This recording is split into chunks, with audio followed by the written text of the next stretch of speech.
पास Bible है उसको mark कर लीजिए, हाइलाइटर रखिए, पेन रखिए। जो लोग पढ़े लिखे हैं वो हाइलाइटर रखिए, पेन रखिए, उसको मार्क कीजिए बाइबल में, उसको राइट डाउन कीजिए अपनी डायरी पर।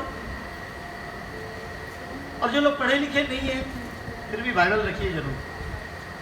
और जब नहीं पढ़े लिखे तो क्या कीजिए, आप सुनिए, ध्यान लगाइए, है ना, क्योंकि सुनने से गब्बर का जो डायलॉग आज तक हम लोगों को याद है, अरे ठाकुर कितने आदमी थे, ऐसा कुछ करके था ना, अरे सामा कितने आदमी थे, और सरकार 3 आदमी थे। तो ये डायलॉग हमको अभी भी याद है, ये भी याद है ना डायलॉग, हमने शोले में सुना था, हमने लिखा था उसको, हमने लिखा था वो डायलॉग, हमने बोले थे नहीं, हमने सुना था गब्बर को बोलते हुए, नाच बसंती नाच। और वो आज तक याद है हम लोगों को, आज तक याद है। कितने आदमी थे आज तक याद है। तेरा क्या होगा कालिया आज तक याद है। भूले नहीं हम कभी, भूले क्यों नहीं भूले पता है? क्योंकि हमने ध्यान से सुना है। मैं चाहता हूं जिस तरह आपने गब्बर के डायलॉग को और सामा की बातों को सुना और बसंती की बात को सुना, उसी तरह ध्यान लगाइए, परमेश्वर के वचन को सुनिए ताकि आप आशीषित हो। क्योंकि मैं आपको आशीषित नहीं कर सकता हूँ। मैं पिछले दिन अपनी एक बहन के साथ शेयर कर रहा था, कोई भी पास्टर, कोई भी कलीसिया आपको आशीषित नहीं कर सकती है। कोई भी पास्टर आपको आशीषित नहीं करेगा, कोई भी कलीसिया आपको आशीषित नहीं करेगा। अगर कोई चीज आपको आशीषित करेगी तो वो है परमेश्वर का वचन और आपकी प्रार्थना। हालेलुया। अगर कोई चीज आपको आशीषित करेगी, परमेश्वर का वचन और आपकी प्रार्थना, मेरी नहीं, आपकी प्रार्थना। मैं आपका सिर्फ एक आत्मिक मेंटर हूं, आत्मिक अगुवा हूं, मैं आपको गाइड करूंगा, चलना आपको है। आमीन। सो आइए इस वचन को पढ़ते हैं और परमेश्वर के आशीषों को रिसीव करें।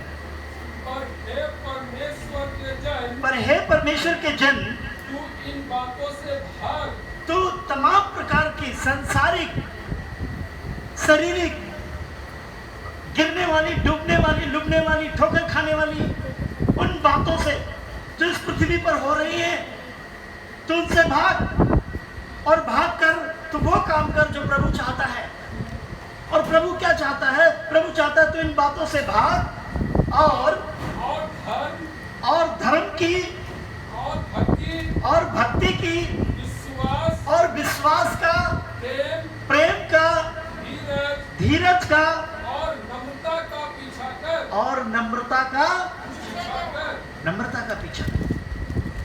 12वें पद में इस तरह लिखा हुआ है, विश्वास की अच्छी कुश्ती लड़ और उस अनंत जीवन को धर ले। विश्वास की अच्छी कुश्ती लड़ और अनंत जीवन को क्या कर? धर ले, जिसके लिए तू बुलाया गया, जिसके लिए तू बुलाया गया है, जिसके लिए तू बुलाया गया। हम और आप बुलाए गए, हम लोग अनंत जीवन पाने के लिए, स्वर्ग का राज्य पाने के लिए, स्वर्ग के राज्य में प्रवेश करने के लिए हम लोग बुलाए गए हैं।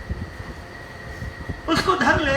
हाँ, और बहुतों से गवाह के सामने हाँ, अच्छा अंगीकार, नहीं ठीक से पढ़ना और बहुत से, नहीं ठीक से पढ़िए, फिर से पढ़िए, 12 को फिर से पढ़िए। विश्वास की अच्छी कुश्ती लड़, विश्वास की अच्छी कुश्ती लड़ और उस अनंत जीवन को धर ले, और उन अनंत जीवन को धर ले जिसके लिए तू बुलाया गया, जिसके लिए तू बुलाया गया और बहुत से गवाहों के सामने अच्छा अंगीकार किया था तूने।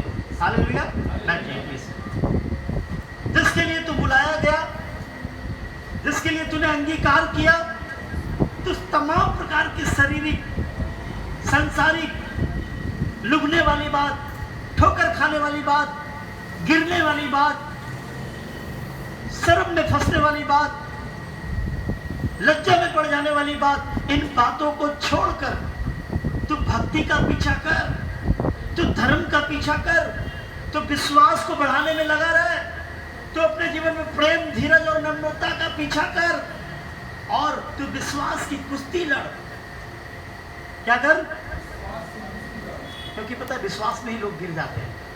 अगर आप अच्छे रेसलर नहीं है ना, आप अच्छे कुश्तीबाज नहीं है ना, आपको अच्छे से दांव नहीं पता है ना, तो दूसरा जो शैतान है ना, वो आपको विश्वास में क्या करेगा, गिरा देगा। वो बन जाएगा जॉन सीना, और जॉन सीना बनकर आपको उठाकर क्या करेगा, पटक देगा, और आप अपने विश्वास में क्या हो जाएंगे, लॉस्ट हो जाएंगे, खो जाएंगे, गिर जाएंगे। बाइबल कहती तू विश्वास की अच्छी कुश्ती लड़ और अनंत जीवन को पकड़ने का प्रयास कर, जिसके लिए तू बुलाया गया है। यीशु मसीह ने तुम्हें संसार में फंसने के लिए नहीं बुलाया, रोने के लिए नहीं बुलाया, अनंत जीवन को पकड़ने के लिए बुलाया है। तो उसका पीछा कर और उसको धर ले, जिसके सामने तूने बहुत सारे गवाहों के सामने अंगीकार किया है। मैं आज एक्चुअली बात करना चाह रहा था कि एक विश्वासी आज क्या कर रहा है। एक विश्वासी जो है वो क्या कर रहा है आज, और एक विश्वासी को क्या करना चाहिए। एक विश्वासी क्या कर रहा है और एक विश्वासी को क्या करना चाहिए। हम आज जरूर मसीह में हैं, लेकिन मसीह हम विश्वासियों के अंदर नहीं है। हम मसीह में है लेकिन विश्वासी बनकर नहीं, मसीह को अपने अंदर नहीं रखते हैं। हम सिर्फ विश्वासी हैं। हम जो है यीशु मसीह की जैसी चाल चलने का प्रयास नहीं करते हैं। हम सिर्फ विश्वासी तो बन गए हैं, लेकिन इच्छा हम अपनी पूरी करते। यीशु मसीह इस दुनिया में आया, उसने अपने पिता की इच्छा को पूरा किया। उसने अपने पिता की इच्छा को पूरा किया, अपने पिता के काम को, एक उद्देश्य को लेकर इस पृथ्वी पर आया और उसने उस इच्छा को पूरा किया। लेकिन क्या हमने जो विश्वास किया यीशु मसीह पर, क्या हम अपने पिता यीशु मसीह की इच्छा को पूरा कर रहे हैं? जिस यीशु का हमने विश्वास किया, जिस यीशु का हमने बपतिस्मा लिया, जिस यीशु का हमने अंगीकार किया, क्या उस पिता की इच्छा को हम पूरा कर रहे हैं? हम मसीह होने के बावजूद, हम विश्वासी होने के बावजूद हम अपनी इच्छा को पूरा कर रहे हैं। चर्च जाते हैं, प्रार्थना भी करते हैं, अपना दान भी देते हैं, दशमांश भी देते हैं, हम बाइबल भी पढ़ते हैं, हम फेलोशिप में भी जा रहे हैं, लेकिन जब इच्छा की बात आती है ना, तो उस समय यीशु मसीह की इच्छा को निकाल कर हम बाहर कर देते हैं और अपनी इच्छा को, अपने ईगो को हम सेटिस्फाई करते हैं। हम प्रेम की बात करते हैं, लेकिन प्रेम दिखाते नहीं। अल्टीमेटली मैं क्या बताना चाह रहा हूं, आज एक विश्वासी अपने पिता यीशु मसीह की इच्छा को पूरा ना करके, उसके विश्वास की बातों को पूरा ना करके, वो अपनी ही इच्छा को पूरा कर रहा है और अपनी बनाई हुई एक रेस में दौड़ रहा है। यीशु मसीह ने उसको बुलाया ताकि वो विश्वास की दौड़ दौड़े, अनंत जीवन को धरने के लिए, लेकिन वो कहाँ दौड़ रहा है? अपनी बनाई हुई रेस में दौड़ रहा है, जिसमें वही विजेता है। वो खुद हारने वाला है, वो खुद ही विजेता है, वो खुद ही क्या करता है? पुरस्कार देने वाला भी है वो, और खुद भी वो क्या है? वो न्याय करने वाला भी है। एक विश्वासी वो खुद ही अपना न्याय भी कर लेता है, खुद ही अपने आप को पुरस्कृत भी कर लेता है, अपने आप को इनाम भी दे देता है, खुद ही जीत भी जाता है और खुद भी हार भी जाता है। यानी कि एक विश्वासी आज क्या कर रहा है? एक विश्वासी अपनी ही दौड़ में दौड़ रहा है। यीशु ने उसे एक बड़ी दौड़ में दौड़ने के लिए बुलाया है, लेकिन हम और आप विश्वासी होकर उस दौड़ का हिस्सा नहीं है। हम उस काम को करने के लिए यहाँ खड़े नहीं होते हैं जिसके लिए यीशु मसीह ने बुलाया। हम अपने काम को करते हैं, अपनी इच्छा पूरा करते हैं, अपने ईगो को सेटिस्फाई करते हैं। बाइबल कहती है लेकिन तुम्हें ऐसे दौड़ना है कि तुम अनंत जीवन को धरो, जिसके लिए तुम बुलाए गए हो। लेकिन क्या हम ऐसा कर रहे हैं? एक विश्वासी को फिर कैसा होना चाहिए?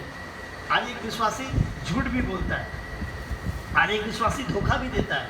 फंसी लोग, एक विश्वासी धोखा भी देता है, एक विश्वासी झूठ भी बोलता है, एक विश्वासी झगड़ा भी करता है, क्रोध भी करता है। हम वचन प्रेस तो करते हैं, लेकिन फिर उसको कंप्रेस कर देते हैं। वचन को प्रेस करते हैं, लेकिन उसके बाद उसको कंप्रेस कर देते हैं। हम कहते हैं हम इसलिए नहीं बनाए, हमेशा कहता है हम इसलिए विश्वासी नहीं बने हैं। एक विश्वासी को किस तरीके का होना चाहिए, मैं आज आपको बताना चाहता हूं। एक विश्वासी को कैसा होना चाहिए? अगर आप उस तरह नहीं है तो आप विश्वासी नहीं है। मैं पिछले दिन एक परिवार में गया था, तो मैंने उनको बताया कि एक विश्वासी को सिर्फ विश्वासी नहीं होना चाहिए, है ना। मैं कोना हाईवे गया था, ज्योति बहन के घर, तो मैंने वहाँ बताया विश्वासी को विश्वास करके वो प्रभु में तो आता है, लेकिन उसको सिर्फ विश्वासी नहीं रहना चाहिए। एक विश्वासी को क्या बनना चाहिए? धर्मी बनना चाहिए। हालेलुया। कल एक बहन ने मुझसे एक सवाल किया, बोला पास्टर जी हम आपसे एक सवाल पूछना चाहते हैं, मैं प्रार्थना करती हूँ, मैं दान देती हूँ, मैं बाइबल पढ़ती हूँ, लेकिन मैं आशीषित क्यों नहीं होती? बहन ने पूछा था। मैं उस बहन को आज जवाब देना चाहता हूँ, प्रभु के वचन से मैं बताना चाहता हूँ, आप आशीषित इसलिए नहीं होते और हम आशीषित इसलिए नहीं होते क्योंकि हम विश्वास करके प्रभु में आते हैं और सिर्फ विश्वासी बनकर रह जाते हैं। एक विश्वासी तब तक आशीषित नहीं होगा जब तक वो विश्वासी ही रहेगा। अगर आप आशीषित होना चाहते हैं तो आपको विश्वासी से धर्मी बन जाना पड़ेगा, क्योंकि आशीष जो है वो विश्वासियों के लिए नहीं है। परमेश्वर की आशीष विश्वासियों के लिए नहीं है, परमेश्वर की आशीष धर्मियों के लिए है। कहीं भी नहीं लिखा हुआ बाइबल में कि वो विश्वासी की प्रार्थना सुनता है। लिखा हुआ किसी ने पढ़ा है बाइबल में? किसी ने पढ़ा है कि बाइबल में ऐसा लिखा हुआ कि वो विश्वासियों की प्रार्थना सुनता है? बाइबल में लिखा हुआ धर्मियों की प्रार्थना सुनता है। अपने कानों को धर्मियों की ओर लगाता, अपनी आंखों को धर्मियों की ओर लगाता, धर्मियों की हड्डियों को टूटने नहीं देता, धर्मियों को सड़ने नहीं देता। यानी कि आशीष किसके लिए है? लिखा हुआ भजन संहिता 34 में वो धर्मियों की एक भी हड्डी टूटने नहीं देते। आशीष किसके लिए? धर्मियों के लिए। और आप अभी तक क्या है? आप क्या है अभी तक? आप विश्वास किए, लेकिन विश्वास करके सिर्फ हमें विश्वासी नहीं बनना है। हम कई बार सालों साल, दसियों साल, बीसियों साल हम सिर्फ विश्वासी बन के रह जाते हैं। सिर्फ विश्वासी, और सिर्फ विश्वास आपके जीवन का उद्धार नहीं कर सकता है। हमने बाइबल में पढ़ा है, बाइबल बताती है कि कर्म के बिना विश्वास जो है वो क्या लंगड़ा है, मरा हुआ है। यदि आप सिर्फ विश्वास करते हैं और कर्म नहीं करते हैं तो आपका विश्वास मरा हुआ है। तो विश्वास यूजफुल कैसे होगा? जब आप उसमें अपने धार्मिकता को जोड़ देंगे, अपने कामों को जोड़ देंगे। जब आप अपने विश्वास को विश्वास करने के बाद अपने विश्वास को परिवर्तित करते हैं धार्मिकता में, आप धर्मी बनते हैं, परमेश्वर की तमाम प्रकार की आशीषें आप पर उतरना चालू हो जाती है। सवाल यह है कि आप मुझसे पूछेंगे अब कि पास्टर जी धर्मी कैसे बने? पूछेंगे, क्योंकि अगर आशीषें धर्मियों के लिए है तो मैं धर्मी कैसे बनूं? अगर विश्वासियों के लिए आशीषें नहीं है तो फिर मैं धर्मी कैसे बनूं? मैं आपको बताना चाहता हूँ, एक सिंपल सा आंसर है इसका। यदि आप धर्मी बनना चाहते हैं, बाइबल कहती है यदि आप धर्मी बनना चाहते हैं तो आप सिर्फ एक काम करें, आपको बहुत काम करने की आवश्यकता नहीं है। बाइबल कहती है सबोपदेशक की किताब उसके 12वें अध्याय और 13वें पद में लिखा है कि सब कुछ सुना गया और अंत की बात तो यह है कि तू परमेश्वर का भय मान और उसकी तमाम आज्ञाओं को माना कर। Hallelujah, hallelujah. क्या कर? माना कर। ध्यान से सुनिए, इधर देखिए, मैं फिर रिपीट करूंगा। अगर आपको वहां से कोई प्रॉब्लम हो मुझे बोलिए, मैं फिर रिपीट करूंगा, आपस में बात मत कीजिए। सबोपदेशक 12 और 13, सबोपदेशक 12 और 13 वहां पे लिखा हुआ सब कुछ सुना गया, अंत की बात तो यह है कि तू परमेश्वर का भय मान और उसकी आज्ञाओं को जब आप खुदा के भय में रहते हैं, जब आप परमेश्वर की आज्ञाओं को मानते हैं, तो आपकी जो कैटेगरी है वो विश्वासियों से कन्वर्ट होकर कहाँ चली जाती है? धर्मी में आ जाती है। और जब आप धर्मी बन जाते हैं, आपके लिए क्या हो जाता है? आशीष से काम करना चालू कर देते हैं। हालेलुया। अब्राहम को परमेश्वर ने क्या किया पता? नूह को परमेश्वर ने क्या किया पता? नूह के समय में एक बड़ा जल प्रलय हुआ।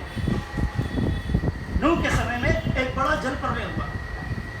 बाइबल बताती है कि परमेश्वर ने पृथ्वी पर रहने वाले तमाम लोगों को क्या पाया? क्या पाया? अधर्मी, दोषी पाया, पापी पाया, बुरा पाया। क्या आप ऐसा मानते हैं जिस समय यीशु का बेटा नूह अपने पिता पर यकीन कर रहा था, विश्वास कर रहा था, क्या सिर्फ नूह ही था जो उस समय यीशु को जानता था? ऐसा है? नहीं। क्या उस समय परमेश्वर को जानने वाला सिर्फ नूह ही था? ऐसा है क्या? नहीं। नहीं, ऐसा बिल्कुल नहीं है। उस समय और भी लोग होंगे जो परमेश्वर को जानते होंगे।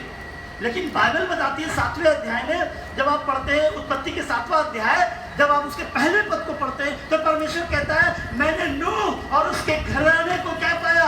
धर्मी जन पाया। विश्वासी तो सभी हैं, लेकिन धर्मी कितने लोग हैं? आप समझ पा रहे मेरी बातों को? विश्वासी तो सभी है, यहाँ भीड़ में बैठे जितने लोग हैं सब विश्वासी हैं, मैं भी एक विश्वासी हूँ। लेकिन क्या मैं एक धर्मी हूँ? उस समय और भी विश्वासी होंगे, परमेश्वर पर यकीन करने वाले लोग उस समय होंगे, लेकिन परमेश्वर की नजर किस व्यक्ति पर पड़ी? धर्मी पर पड़ी। और परमेश्वर ने कहा मैंने नूह को और उसके परिवार को क्या पाया? धर्मी पाया। विश्वासियों के लिए आशीष नहीं है। जब वो जल प्रलय हुआ तो विश्वासी मारे गए होंगे। अभी कुछ साल पहले कोविड आया, कोरोना आया। पता कितने पास्टर मरे? आपको पता है? कितने विश्वासी मरे? पता? कितने ही पास्टर, कितने ही विश्वासी मारे गए और कितने अन्य जाति के लोग मारे गए। क्यों पता है? क्यों? क्योंकि वो सिर्फ विश्वासी थे। भले ही हम लेबल कुछ भी लगा लें अपने ऊपर, हम अपने ऊपर लेबल कुछ भी लगा लें, हम अपने ऊपर लेबल पास्टर का लगा लें, रेवरेंड का लगा लें, बिशप का लगा लें, लीडर का लगा लें, एल्डर का लगा लें, क्वायर का लगा लें, म्यूजिशियन का लगा लें, कुछ भी ठप्पा मार लीजिए, ये ठप्पा आपको बचाने वाला नहीं है। आपका विश्वास आपको बचाने वाला नहीं है। आपकी धार्मिकता जो है वो आपको बचाएगी।